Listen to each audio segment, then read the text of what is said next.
나폴레옹에 관한 오해와 진실. 안녕하세요 여러분. 오늘은 역사적인 인물인 나폴레옹에 대해 이야기해 보려고 합니다.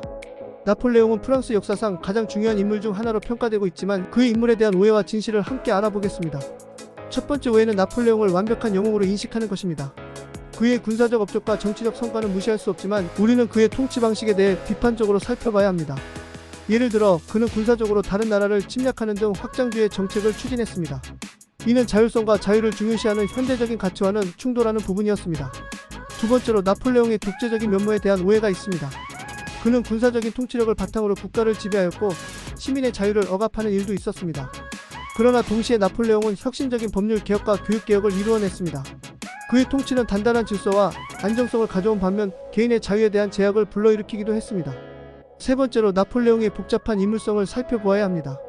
그는 탁월한 전략가로서 군사적으로 많은 승리를 거두었지만 동시에 이기적이고 야심찬 면모도 가지고 있었습니다. 예를 들어 그는 개인의 야망을 위해 자신의 가족과 동맹을 이용하기도 했으며 권력을 독점하기 위해 직접 황제 자리에 오른 것도 사실입니다. 결론적으로 나폴레옹에 대한 오해와 진실은 여러 가지 면에서 복잡하게 얽혀 있습니다. 그의 군사적 업적과 법률 개혁은 인정할 만하지만 그의 확장주의적인 행동과 독재적인 면모도 고려해야 합니다. 그러나 그의 복잡한 인물성은 절대적인 악덕이나 영웅적인 성격만으로 설명될 수 없습니다.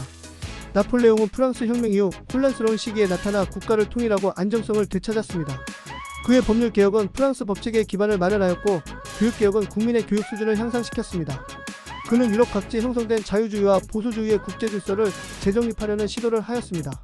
하지만 나폴레옹의 통치에는 제한적인 개혁이 존재했습니다.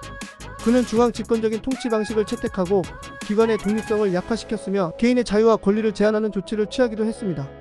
이로 인해 그의 통치는 자유주의자들에게는 비판의 대상이 되기도 했습니다. 따라서 나폴레옹에 관한 오해와 진실은 그의 복잡한 인물성과 통치 방식에 대한 평가에 따라 다양한 의견이 존재합니다. 그의 업적과 함께 그의 통치 방식과 결정들에 대해 비판적인 시각을 가져야 합니다. 이상 나폴레옹에 관한 오해와 진실에 대한 짧은 소개였습니다.